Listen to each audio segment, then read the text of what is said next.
বাপরে বাপ, হাওড়া বেলগাছিয়ার রথের মেলায় সে কি ভিড়। কাছাকাছি বাড়ি হলেও এই প্রথমবার আমি হাওড়া বেলগাছিয়ার এই রথের মেলায় গেলাম। বাঙালি জীবনে একদম প্রপার মেলা বলতে যা বোঝায়, এই বেলগাছিয়ার মেলাও কিন্তু সেরকমই একটা ভাইব দিচ্ছিল। আর রথের মেলা মানেই জিলিপি আর গজা তো মাস্ট।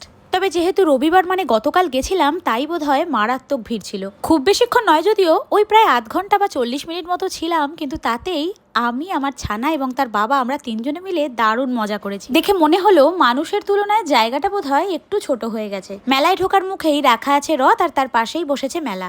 সত্যি অনেকদিন পর বোধহয় কোনো মেলায় গিয়ে একেবারে ছোটবেলার স্মৃতি খুঁজে পাচ্ছিলাম।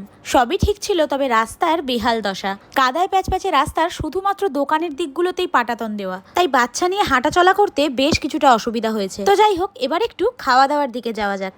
গজা, জিলিপি থেকে শুরু করে ফুচকা, ঘুগনি, চপ, প্রায় অনেক রকমই খাবার দাবারের দোকান চোখে পড়েছিল। কিন্তু এত ভিড় আর প্যাচপ্যাচে গরম ছিল, তাই খুব বেশি কিছু খাওয়া হয়নি। প্রথমেই নিয়েছিলাম ঘুগনি, 20 টাকা নিয়েছিল এক প্লেট। তারপর সোজা চলে গেছিলাম পাঁশকুড়ার চপের কাউন্টারে। মেলায় সাধারণত কোনো পাঁশকুড়ার চপের কাউন্টার এভাবে চোখে পড়েনি কখনো। যদিও খুব বেশি আশা ছিল না, তাও ভাবলাম একবার ট্রাই করে দেখা যাক। 15 টাকা করে নিয়েছিল চপগুলো। অনেক ধরনের চপ ছিল, আমরা নিয়েছিলাম একটা কুচুর মুচুর চপ আর একটা মোচার চপ। খেতে কিন্তু বেশ ভালো লেগেছে, মানে এতটাও এক্সপেকটেশন ছিল না। তো এই ছিল আমার রথের মেলা ঘোরার এক্সপিরিয়েন্স।